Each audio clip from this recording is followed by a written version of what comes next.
Okay, so let's move on and talk about a scenario that can happen with people that are really flexible, have kind of wiry legs, and are able to constantly pull out their stuffed leg and get back into better position. Okay, in this situation, I really like to look for my bullfight options. All right, instead of continually trying to stuff the foot over and over with someone that has flexible legs or can just constantly pull it out. This is a time where I like to look for more of my outside passing and kind of change the game a little bit. Okay, so let's take a look at this. So the situation is I keep my grip on the pants. I come in, but I have a hard time stuffing this foot. Or say he does a good job of constantly pulling it out. Okay, guys that are really flexible can find ways to pull their knee back and get their leg free. Or maybe a smaller person, okay? With a bigger guy, it's a lot easier for me to keep that leg stuffed because I don't have to sit quite as low. With a smaller person, if I raise up a little bit, he can take it out, okay? So in that situation, I like to look to control both pants here, all right? And play from this kind of bullfight grip situation or position here, okay? Instead of trying to constantly restuff and maybe he keeps pulling it out, all right? I'm just going to look to control that pant leg, all right? And now I want to start to make some quick moves here, okay?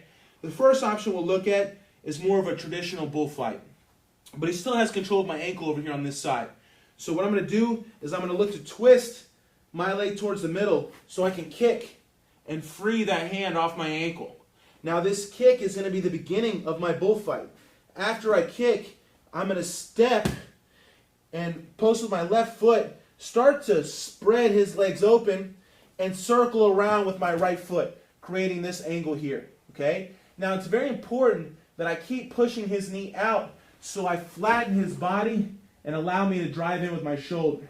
Now from here, I'm going to bring my back knee under his butt here, start to trap his hip, and look to build myself up into head control to a good side control, okay? So the real thing is kind of the footwork, okay? So I was in, trying to stuff. I go to make my grip, and he pulls it out. Now I'm going to go back to the pants. Take control of the pant, all right? Twist, kick to break, boom, boom. Okay? And you see how I drop in right away. Try not to take so much time being here. Okay? Whenever I kick my leg out and I kind of start to spread, I want to look to drop in immediately. Okay? So I don't spend so much time with distance and give him a chance to bring his leg in or throw that other leg around. Whenever I spread his legs and I drop, I want to make my shoulder connection right away. Okay? Let's look from the reverse. From here, I try to get in. He keeps getting his foot out. I hold the pants, immediately change the game. Okay? Kick to the center. 1, 2, 3. Knee in. Hug the hip. Climb up. Take the head control. And establish side control. Okay? Very basic, one of the first passes you learn, but definitely one of the best, all right, at all levels. And it can often be, not used enough, all right? And so in the situation where I can't stuff the leg, I'd love to go more to a bullfight game, okay? Now let's look at another variation on the bullfight that I'll do in a situation where I feel like this leg is coming up.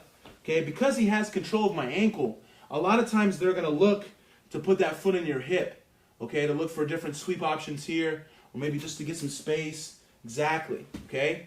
So whenever I feel, I'm here and I feel that ankle is coming up towards my hip, I have to time this before he has a chance to extend his leg and put some pressure, okay? I want to sense as it's coming up. What I'm going to do is I'm going to change sides. I'm going to throw my hip back. So I'm going to straighten my legs and throw my hip back here. He can maintain control.